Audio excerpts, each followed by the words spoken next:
the most competitive, disruptive, and innovative marketing in the world goes on in politics. There's just nothing that's even close. So when one man dived in headfirst with no more than just a car and tenacious grit, who would have expected the success that he would have had? I only have tenacity because I fail so much. What we've moved away from in the world is growth. What are we doing every single day to solve problems and make things a little bit better? Phillip Stutts operates in a world where it's either innovate and win or be out of business forever. When data seemingly makes your decisions for you, Phillip found a method in the madness and saw what the bigger picture could mean for politics and the world. Barack Obama's campaign team created the most innovative marketing campaign in the history of American politics. Donald Trump added a branding mechanism. Do you know what the brand was? Make America Great Again. I'm Mike Keating, and welcome to Zero to Unicorn, where we dive into the lives of the unique visionaries among us that have made a billion-dollar impact in the world.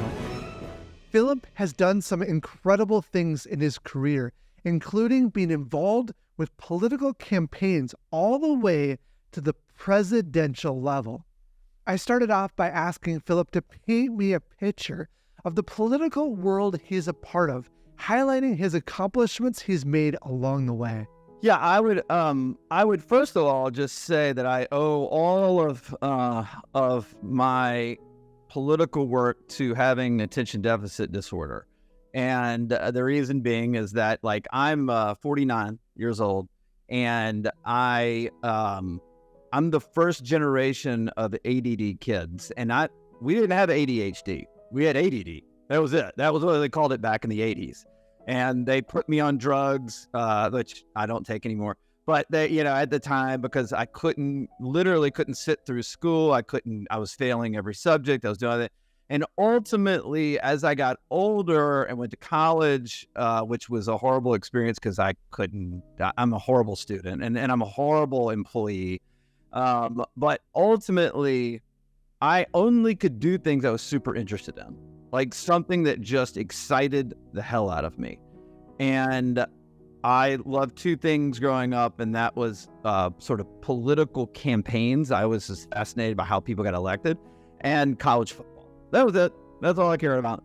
And so I knew I was either going to go into politics or into sports. And when I say go into politics, it doesn't mean I'm going to run for office. I would never be one of those people.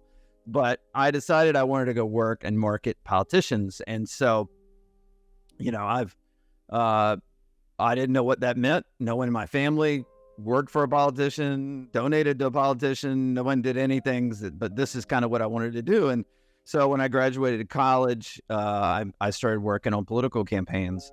And eventually, first of all, I was a homeless vagabond for about 8 years, where I literally traveled the country working in certain states, whether it was New Mexico, San Diego, California, South Dakota, Louisiana, where I literally put all my possessions in my car and I went to work for politicians that were running for people that want to run for office. And then eventually I turned that into a media advertising business for politicians. And then obviously it built into a corporate marketing agency and a bunch of other things. Wow. Let that sink in for a moment. So Phillip's ADHD is going crazy, and then he spends 8 years living out of his car. What was that experience like, and how does someone make it through that?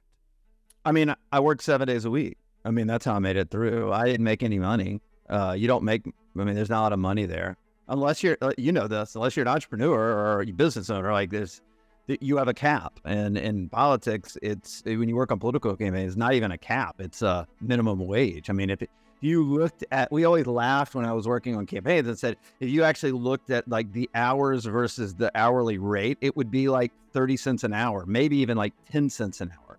So there was a 3-year window from 2000, 2001, 2002, where I had 21 days off total, including weekends. And you're never going to hear me complain. I loved every minute of it. I was passionate. I woke up every day excited. I was going to fight for things I believed in and people I believed in. And I worked, it's kind of like, look, I didn't play sports growing up, but it felt like, I had people that were working with me. That was a team, and we worked together every single day. We were we were fighting every single day, and the results were not a 10% gain in margin from one quarter to the next. It was win or lose. It was win or die. Because if you put a year of your life into working for a politician to market them to win, and they lose, what is your life worth for a year? You gave your life to something that didn't even win. Imagine if there was the NFL, and I'm sure you're a Vikings fan, but imagine you don't have a regular season. You just have the one game a year, a Super Bowl. That's it. And it's two teams. That's it. And they practice for 1 year. That's it. That's what the stakes were with what we did in politics, and it still exists today. One big game once a year. That is it. With the stakes so clearly high, I had to know, what was he thinking? Well, my first, I've been on 9 presidential campaigns, 3 winning. The first one was Bob Dole, 1996, against Bill Clinton in his reelection. So that one didn't win. The second one was the best. It was I worked for Dan Quayle, and Dan Quayle was the vice president, for people that are younger that may not remember, and he was ostracized for misspelling words and having gaffes, but he was a really great guy. And in 1999, I moved. I had to pay my own way to move to Arizona to work for Dan Quayle, who had no shot at winning a presidential campaign because I didn't have any contacts anywhere else. And so I just said, I don't know, I got to make a way in this world. So I paid my way out to Arizona. I found this apartment. I was pretty broke. And the apartment said, you got to pay first month, last month, the deposit. That was $2,100 total. This is in 1999. And I think I had $2,200 in my bank account. And I walked into the campaign on day one. I knew nobody on the campaign, nobody. And my boss walks in the room and says, "Hey, welcome to town." I said, "Thanks." He puts this big binder, because back then it was less computer and more big binders. He drops this binder on a table, and he said, "That's everybody that's ever donated Dan Quayle in the last 20 years of politics. Your job is to cold call every single person in this binder and ask them for money, and you have to raise a minimum of $10,000 a day for a guy that is not going to win." And that was my first real foray into presidential politics. And so I became a really good marketer and a really good salesperson because my ass was on the line and I was dead broke. And you know how this is. Like when the pressure is on, that's when you get the most resilient, innovative, and that's what I had to do. And so I made it. That we started out with 35 people on the campaign. When I left the campaign 9 months later, because Dan Quayle dropped out of the race, there were 3 of us left. Everybody had been let go because they didn't, they couldn't support that many people. But they kept me because I was the only person that could raise them money. And that, I earned a reputation there. And that propelled me to a bigger campaign, which was George W. Bush's first campaign in 2000. Fortunately, Phillip had a strategy. He saw the bigger picture, and he knew that the work he was doing was going to lead to bigger and bigger campaigns. But what is it like having to live that life day in and day out, especially in the face of so much rejection? At the time, I was 25 years old. All my friends are back in Washington, D.C., going out every night, having fun, living the life. And I'm living alone in Phoenix, Arizona, cold calling people who are hanging up on me and telling me to screw off and all these different things. And then there was a lot of people that didn't do that, right? But it was different. And I would tell you, it was probably the most pivotal period of my life because I'm a very blessed and privileged person. My father had to pay his way through college, had to do into the Army to have his college paid for. And he made a vow that he was never going to allow his kids to pay for college. And so I started post-college at zero, right? I didn't start it at negative 127,000. I started at zero, which what a blessing. And I didn't know that at the time. I didn't have any perspective. But when I got into the workforce and I realized all of my friends had debt, and I had it pretty good, then I realized I had an obligation to work my ass off and build something, because I was given something most people will never be given, and that was to start my post-college life at zero. This actually proved to be the pivotal point in Phillip's trajectory, propelling him to a much bigger campaign, the George Bush campaign. Yeah, I mean, I moved back to D.C. after leaving Dan Quayle's campaign, started working for George W. Bush. I was raising money for him as well.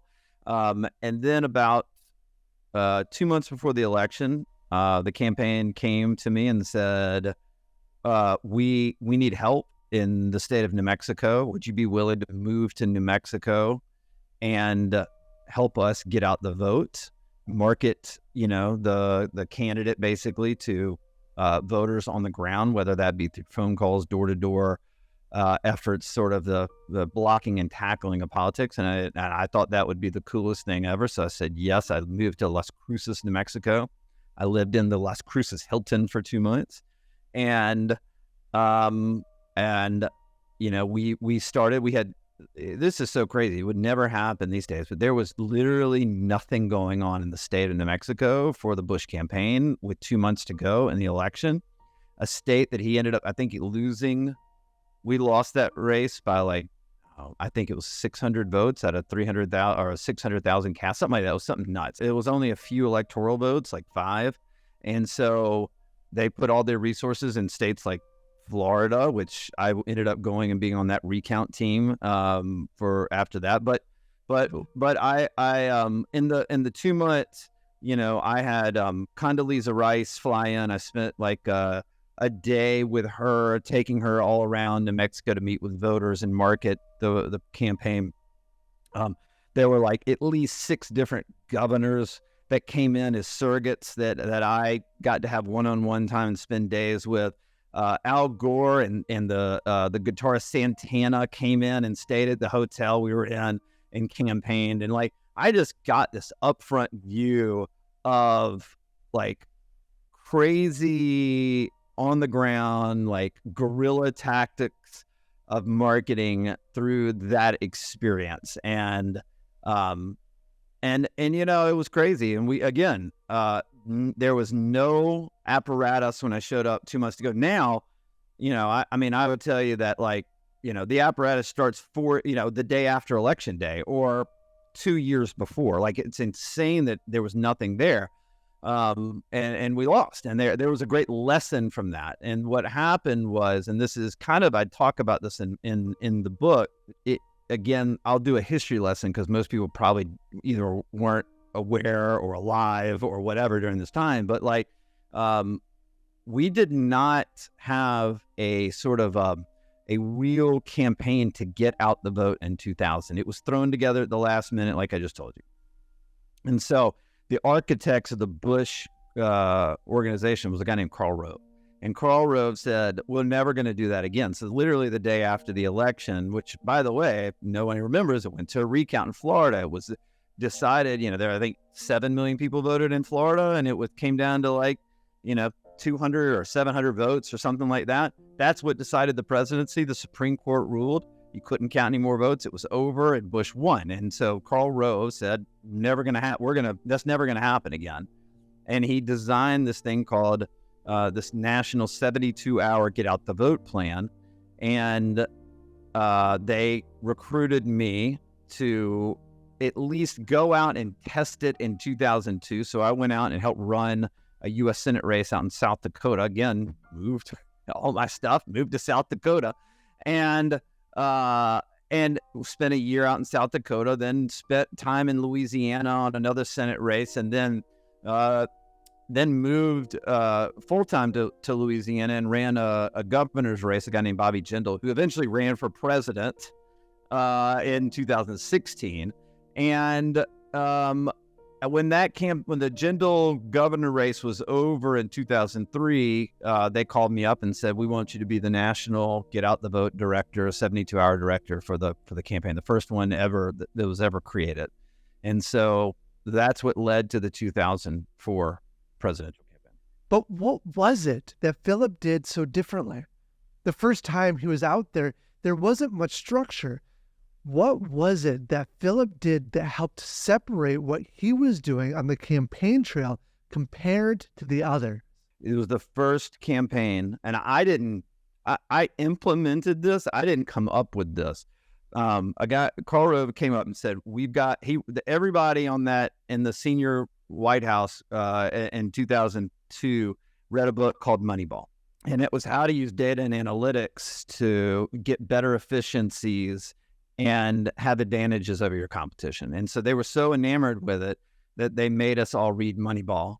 And then we started implementing, it was called micro-targeting, never been done. No political campaign in the history of American politics until 2004 had ever done anything like this. We literally bought consumer data and started making profiles of voters based on what magazines they've subscribed to, what cars they had, all these things. We literally built modeled audiences, which is something we do every day in marketing now. And it had never been done before.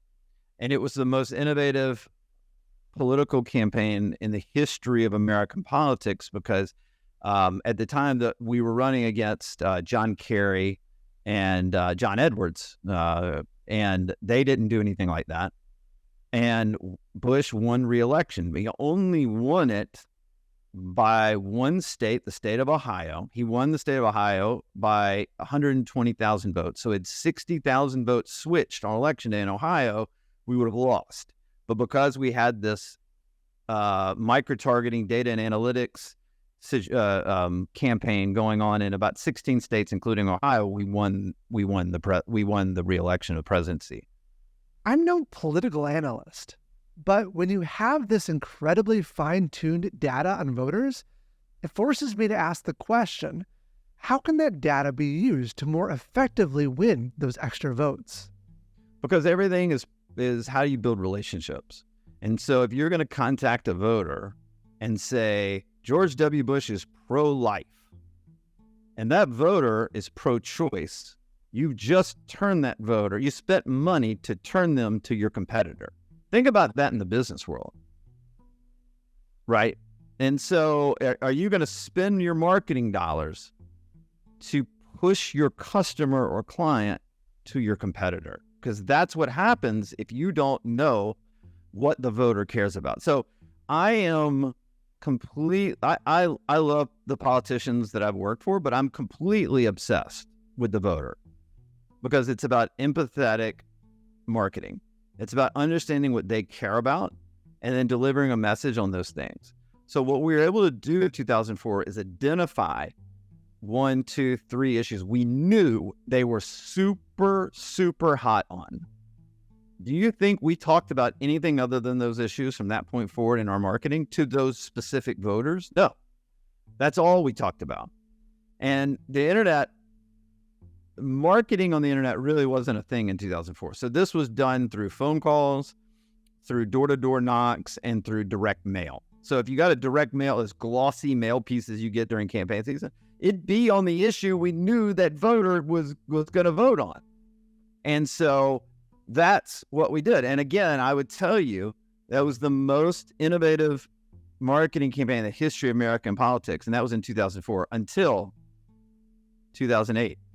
When Barack Obama took what we did smartly, his team did, they took it, modeled exactly what we did in 2004, but then they added in Facebook and social media platforms for the first time ever. And in 2008, Barack Obama's campaign team created the most innovative marketing campaign in the history of American politics, even bigger than what we did in 2004. And then they added on and optimized for it in 2012. And then in 2016, you had Donald Trump, who brought the same micro-targeting model that we built in 2004. He brought in all the social media front, and he added one other context that no one else had done, that had done to the level that Trump did in 2016. Hate him or love him, I don't care. I'm just talking about this is about marketing. Was he added a branding mechanism? Do you know what the brand was? Make America Great Again? Yeah.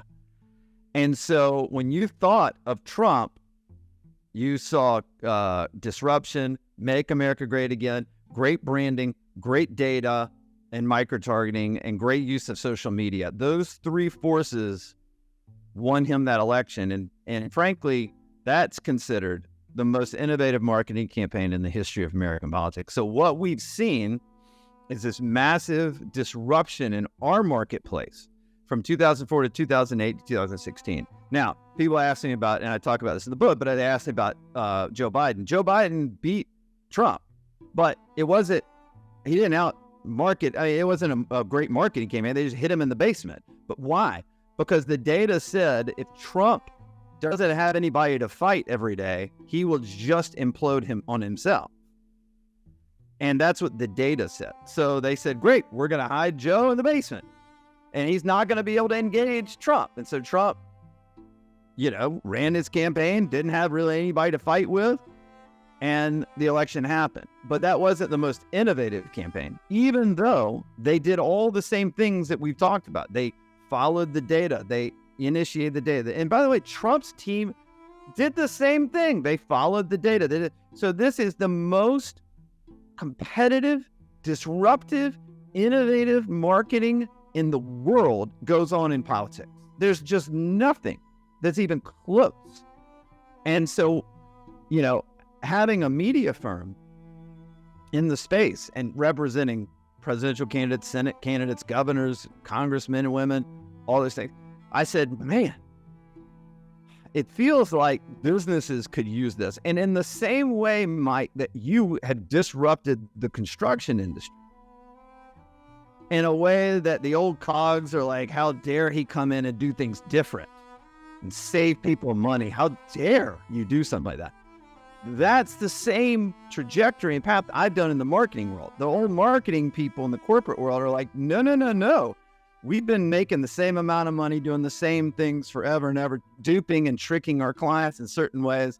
And my point is that there is a different way of looking and doing things that makes businesses grow exponentially.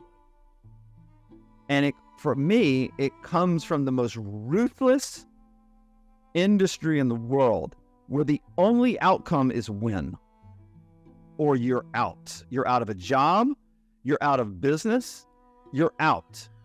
And the last thing I'll say is, in politics, everything is on a publicly available database.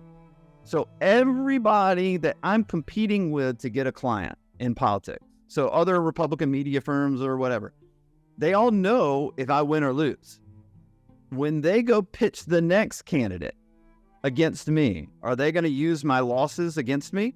Are they going to cut my legs out from under me? Are they going to do whatever it takes? Yes. So we either innovate and win, or we're out of business forever. And there is nothing in the marketing world like that. So incredibly powerful. One thing I've always disliked, frankly, is the marketing industry.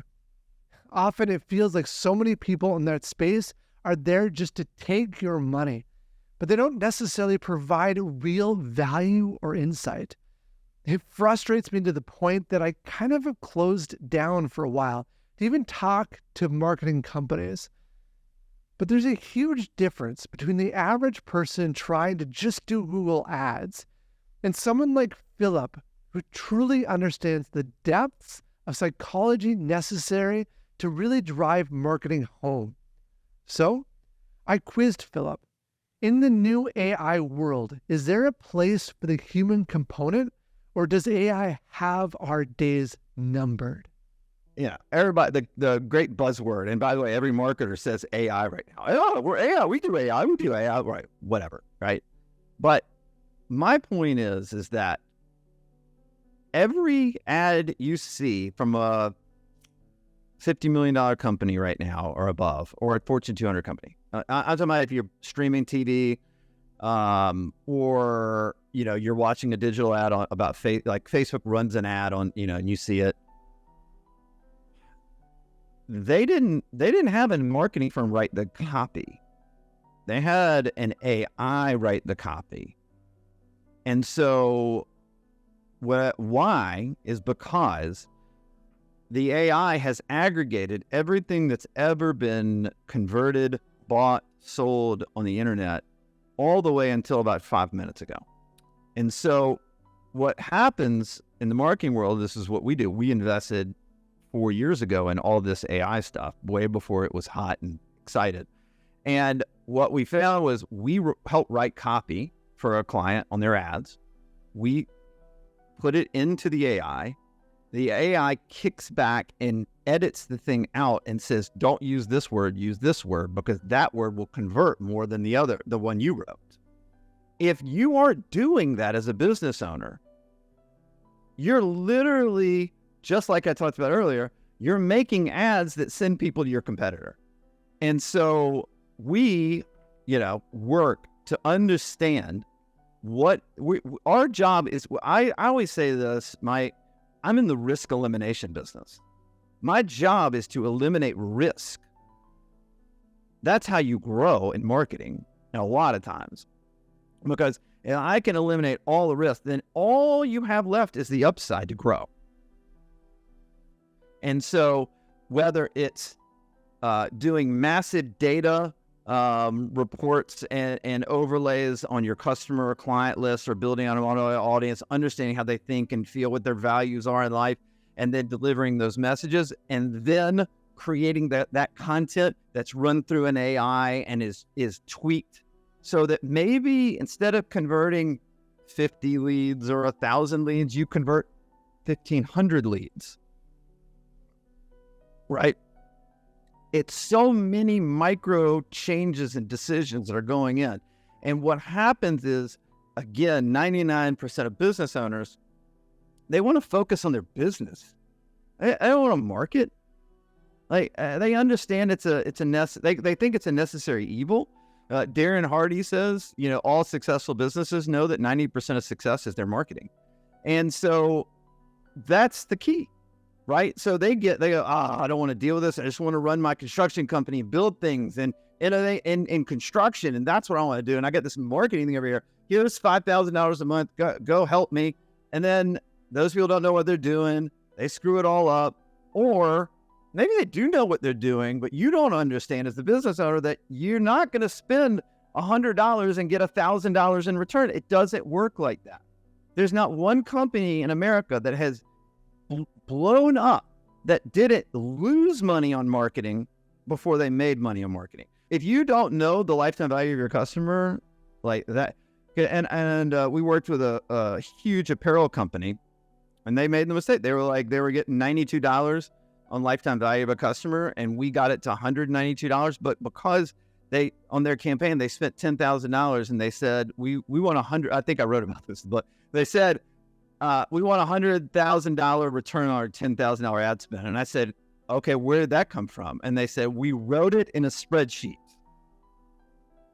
And I go, yeah, clearly, but where do you derive that number from? Because there's a math problem here.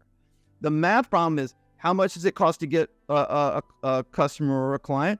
How much do they spend? How much, where do they keep, what's their lifetime value now? What other services could you offer? You've got to put together a math problem here. This is an equation. This isn't, I have an Excel spreadsheet and I just threw a number in there because that's what I want. That's what people did 30 years ago. And so your marketing team has to solve a math problem for you. And you have to be comfortable with the fact that this is where we're going to go, and it's not going to be tomorrow or in 3 weeks. It's the next year, and let's go build this together. And that's what happens, right? So there's this yin and this yang, this tug of war going on between marketers, which, by the way, many of them are horrible. And business owners are like, I can't take these people anymore. And they don't trust anybody. And then the right people come in and they want to do the right thing, and the business owner has no patience for it, and they get rid of them. And then they're back in this perpetual circle of failure.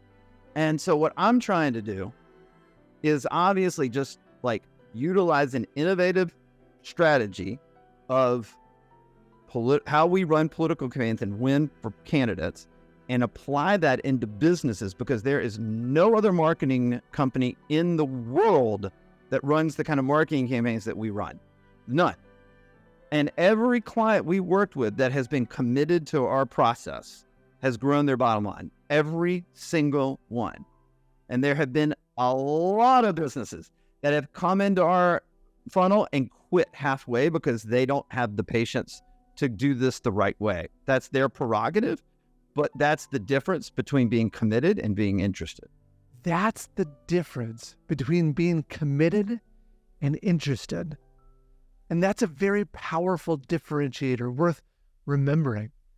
You know, one of the great things that Phillip talks about in his book that was particularly insightful for me was the customer insights study. Here, I asked Phillip to help me understand that on a deeper level. So we have a partnership with the largest data collection, analytics, and AI company in America. We've had it for 5 years. We're the only marketing company in America with this partnership. So we have access to 240 million American consumers, 550 million connected devices. We track a billion searches a day and 10 billion purchasing decisions every day. That's our database. And so we are able to take a business and overlay their customers or clients and then grab their IP address. Even in this world of Apple pulling IPs away and everything else, we've got all their information. We've had it for 15 years now. We built it. So we still are able to track all of these people. Now, the TV streaming companies are giving us their data and letting us put cookies on their stuff. So like we've gone around. Google's still allowing us to do what we need to do.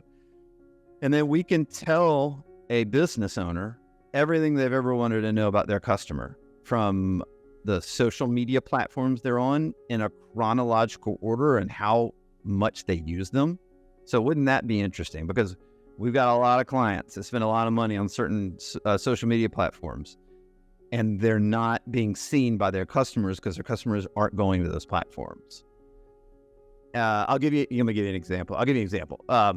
We work with an office chair company, a big national office. They were on Shark Tank and everything.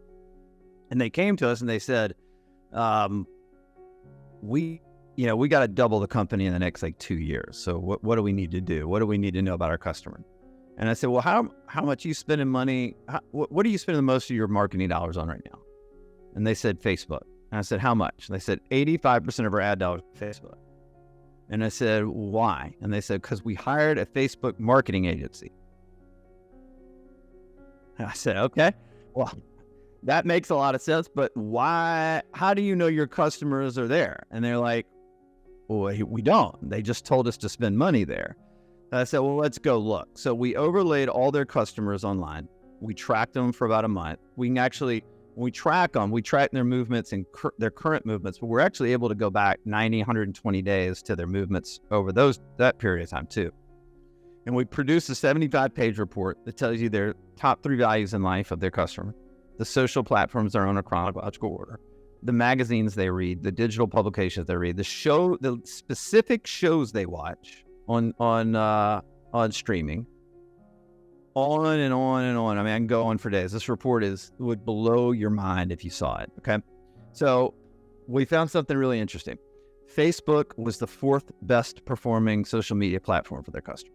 So they were spending 85% of their ad dollars on the 4th best social media platform. Again, let's go back to what I talked about earlier. This is a money ball game. It's a math equation. Who does that? My advice when we worked with them was I wouldn't say cancel Facebook, but do you need to spend 85% of your time? Maybe think of it like a pie graph. How much needs to be allocated to each program? Well, what we found was, this is a trick question. You're not going to get it right. But what was the number 1 social media platform for this office chair company? It was Pinterest, because women had gone back into the workforce over COVID and they were working from home and they were looking for a comfortable office chair online. That's what they were searching for. They had never advertised on Pinterest. They wanted to figure out how to double their company. We figured it out. now we can go spend money. We've eliminated their risk, and we can go spend money for them to market their business on Pinterest and 1,000 other places that we found in the data. That's just one specific example. But that's what we're trying to do here. And that's what you've got to do as a business owner if you want to be successful in marketing. One of the things that Phillip talks about a lot in his book is cultivating a relationship with customers over time. As he explains in his book, customers are not going to buy in their first viewing of an ad. But how does Phillip feel about this? And how does he go about cultivating customer relationships in a meaningful way? Well, I'll give you a good example. So in 2018, in the state of Florida, Ron DeSantis was running for governor. You may have heard of Ron DeSantis. He may have made some headlines the last few years. He was running against a guy named Andrew Gillum, who was the mayor of Tallahassee. Andrew Gillum was up by 10 points with about 90 days to go in the campaign. We got brought in, my firm, and we ran this data, and we found out that there was an issue that Gillum had a vulnerability on, which was education. He wanted to, in the state of Florida, they have charter schools, they have voucher programs, they have a lot of school choice. And there are a lot of African-American families, Hispanic families, that have taken advantage of scholarships to go to private schools and get out of failing public school. And it was a hot issue for them, number one issue. And we had Andrew Gillum on tape saying he was going to eliminate voucher schools and charter schools and school choice in the state of Florida. So we decided we know how to get this thing. And so we created a website. We went through this 5-step marketing system that I write about in my book, but we created this website with the ad. We ran ads showing the video of Andrew Gillum talking about how he's going to end school choice in the state for low-income, mostly minority families. And then we ended up doing what's called a geo-farming campaign. It was the largest geo-farming campaign in the history of American politics, but basically we were able to go, you've heard of geo-fencing, where you can put like an imaginary boundary around something and target ads like during a conference, or I can go back 2 years from today and do the geo-fencing and target people that were there on a specific 2 years ago and run ads on them. And so we were able to geo-farm every charter school in the state of Florida. And we were able to extract out delivery drivers and things like that, but just deliver the ads. We had about 110,000 African-American moms that we had identified in that geo-farming campaign. We delivered that ad that we made the ad was seen 3 million times. It was not public. It was run as an ad to a very specific audience. So on average, that voter saw that ad 30 times. Ron DeSantis was down 10 points with 90 days to go. He wins by 30,000 votes out of like 9 million. The Wall Street Journal said school choice moms put Ron DeSantis over the top. 90,000 African-American women voted for Ron DeSantis in 2018 when he ran for governor. At the same race, a guy named Rick Scott was running for U.S. Senate. He got 30,000 African-American female votes. So we got 60,000 more African-American female votes in that race. Ron won by 33,000 votes. And a year and a half after that election, Andrew Gillum was caught in a hotel room in Miami with gay hookers smoking meth. That was almost the governor. And, he's married with a family. And we had COVID. So that guy almost governed the state I live in during COVID, who's a meth addict. That's the stakes that we work in every day.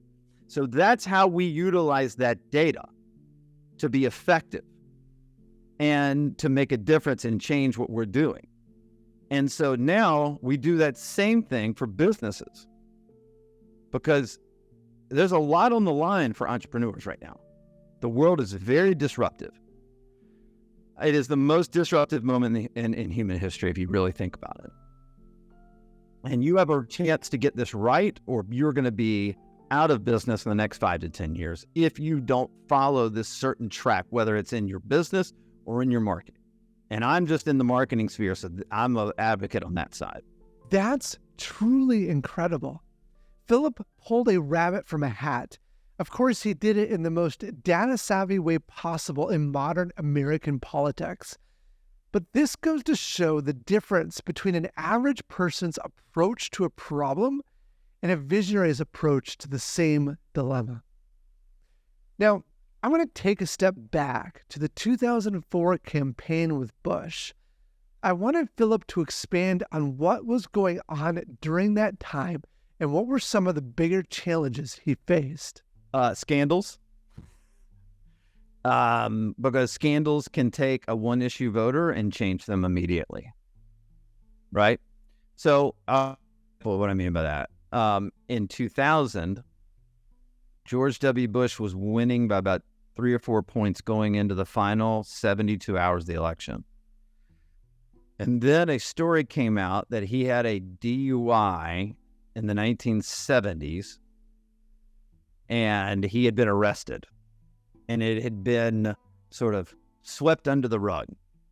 Now, in today's day and age, people would laugh that off. Like, okay, some guy had a DUI 25 years ago, who cares? But back then, it was a big freaking deal.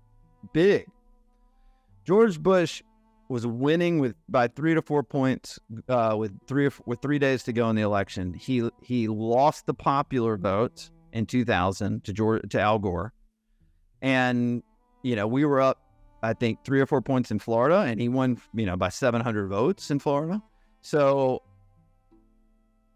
those are the kind of things that throw everything up in the air and change everything. Sometimes there's nothing you can do. Well, that's a great perspective. Of course, I had to probe a little deeper. I wanted the full picture. Where was Phillip on election day? What did he do? What did he think about? So I was in the war room. We were tracking these 18 target states. I have a framed picture of memorabilia next to me over here, and it's a note card of the early returns from that day, and we were getting clobbered in the early returns. The exit polling had come in. We were getting beat in every state, and we thought, oh my God, we're gonna lose. And we were directing our field teams in all the states, of precincts that weren't getting votes out enough. And how do we, start making calls in and getting voters out to the polls in certain places that we weren't seeing our numbers hit. And we were monitoring and every minute of the day. But we won. So the exit polling was all wrong.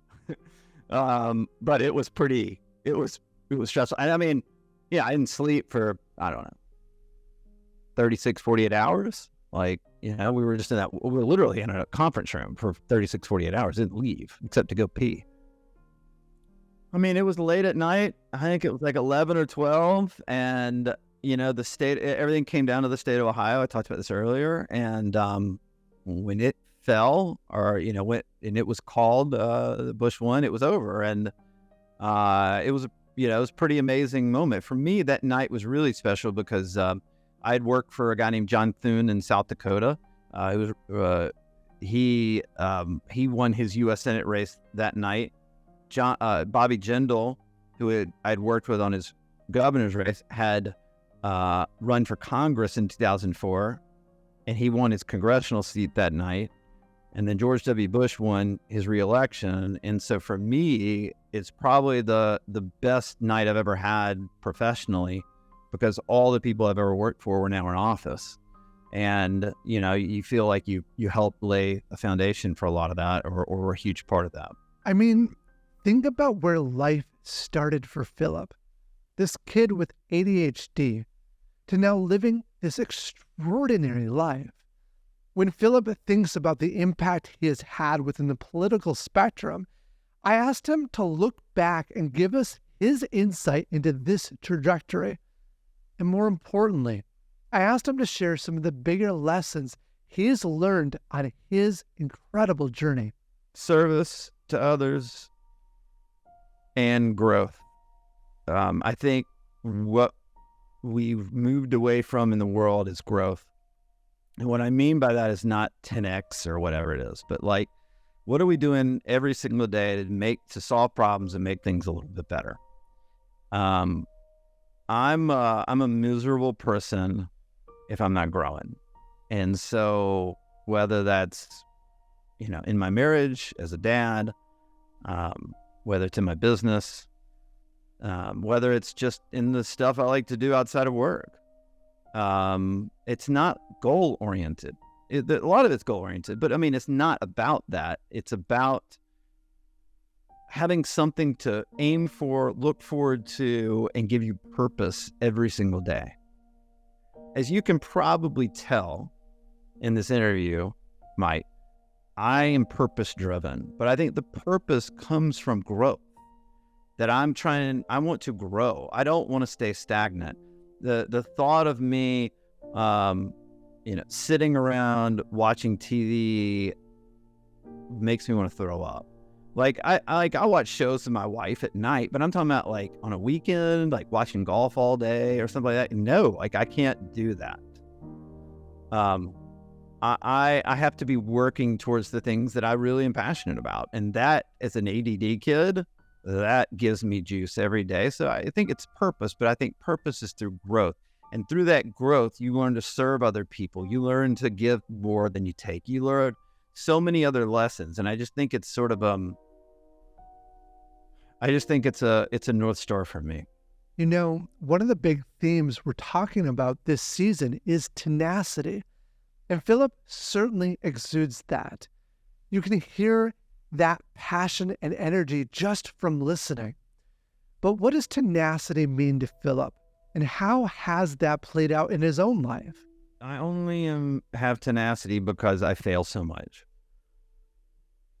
I fail every day, all the time. I fail as a husband. I fail as a father.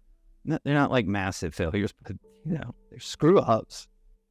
And every time in my life that I think I've got it licked is when the universe calls me back to reality. And so the tenacity of, I wouldn't even say it's tenacity as much as it's resiliency. And I think that's the key. Another key to life is how resilient you are in the face of failure, in the face of things not going your way. And I'm not going to say this. It sucks. Like, there's nothing fun about things not working out. There's nothing fun about, let me give you an example. My political ad agency, it's an 8-figure company, okay? Does really well. For 6 months every 2 years, from November of an even year until about May of an odd year, so when the election ends, till about 6 months after that, there's no business. And so you talk about volatility. You talk about having to save money that you make in order to just fund 6 months and make sure people have jobs and they get raises at the end of the year. And you talk about how hard that is when me is almost 50 years old. And I don't take salary some years in that 6 month period. So people get paid. It's going to come back. I know it's going to come back, but it's still a risk. And so when you've done that long enough, it's a muscle of resiliency, or maybe it's tenacity, that I believe, is a better way to make a more successful life. After that book came out, I think we had the first 33 leads that came in. I converted 0 into clients. And I didn't know how to sell or position or message in an empathetic way that the business owner said, this guy hears and sees me. I was just, don't do this, don't do that, hire us. And they're like, huh? No, you're coming to me like 50 things. Like, Jesus Christ, you're not even listening to me. So I had to learn to settle down and in the same things I'm preaching over and over again, understand what the voter feels. I had to literally, I wasn't even doing that, right? And so I had to learn, and really take a step back and think about what, if someone comes in the door, what's important to them? What do they need to see? What are their goals? What is success? How do they define success? Not how do I define success? It always goes back to the customer or the client. and what they want. And then we have to deliver to that. And once I understood that, the shift happened, and we built an 8-figure business on the corporate marketing side. We worked with NASCAR, NBA teams. We worked with professional tennis, professional hockey. We worked with Tony Robbins, Grant Cardone. We worked with some massive businesses and people. And none of that would have happened if I didn't pivot and realize I was really failing and I needed to change and I needed to see what I was doing wrong and take a bigger lens on that. What I love about Phillip's story is so many people hit failure and they think that must mean that they are a failure. And then they stop. But what Phillip saw in a failure was recognition. Phillip recognized that, yes, I may be failing, but where others stop, he saw an opportunity to pivot, which has ultimately led to tremendous success. You know, one of the things I find really interesting is how Phillip has been talking about the political landscape and the campaigns that have drastically improved because of innovation. This got me thinking, what will the next most innovative political campaigns look like? We're going through that change right now, and a lot of it has to do with ChatGPT. And when I say ChatGPT, it's sort of an amalgam of everything. But I think AI is changing everything. I think it's the most disruptive thing since Google. And when the kind of, we were talking about this earlier about how if you see an ad right now, it's been edited and optimized by an AI for better performance. And if you're not doing that, then you have a competitive disadvantage. And so we are starting to see that in a major way on political campaigns right now. And so it's still TBD, but I feel like that's how that is optimized, how that technology changes and is adapted into that political world. That's going to be fascinating for me to be a part of. There's no doubt about that. I mean, again, this is where I go, I have all this data. It's funny. I have about, on average, in my database, we have about 10 to 12,000 data points per American consumer. Facebook has 85,000 data points per user. Google, I think, has 65 million data points per user. So they, Google, which owns YouTube, are using that there's a lot of things that you get out of using their services, but they are also not using it to the best of intentions, whether it's censoring a lot of stuff, making decisions on what you see that, may sway you or change your opinion or things like that because you're only seeing one side of an argument. There are a lot of different ways that it's being used in a very manipulative way. Probably say the same thing for Facebook. I have an obligation to use it for empathy. And when I say empathy, I mean it like this. If I know, Mike, that I'm going to target you to buy chewing gum, and I know you love winter fresh bubble gum, then I'm going to target you and have an ad on you that speaks to you. It's not to trick you. It is to understand that you may want to know that there's this great bubble gum out there that you've never tried, and I'd like to get it in your hands. And I think people are going to have to ethically say, what is my choice with the way the world's going? Am I going to use this and try to do good with it, or am I going to use this and take advantage of people with it? And I'm scared and nervous that far more people are doing it to take advantage of people. And that worries me. It concerns me, for sure. Finally, I asked Phillip, as you look toward the next couple of decades of your life, where are you headed? What do you want to do next? Well, we're building, we've got 5 companies now. I've actually moved into my holding company. I manage all my CEOs. I assume that we're going to build that into probably a 9-10 figure business. Where that goes from there, I don't know. And, if I'm really to be honest, I don't know on the business side right now. What I do know is that I want to be the best dad to my daughter, and I want to be the best husband to my wife, and I need better balance in all the things I do. And frankly, I've lived a life where my needs went last.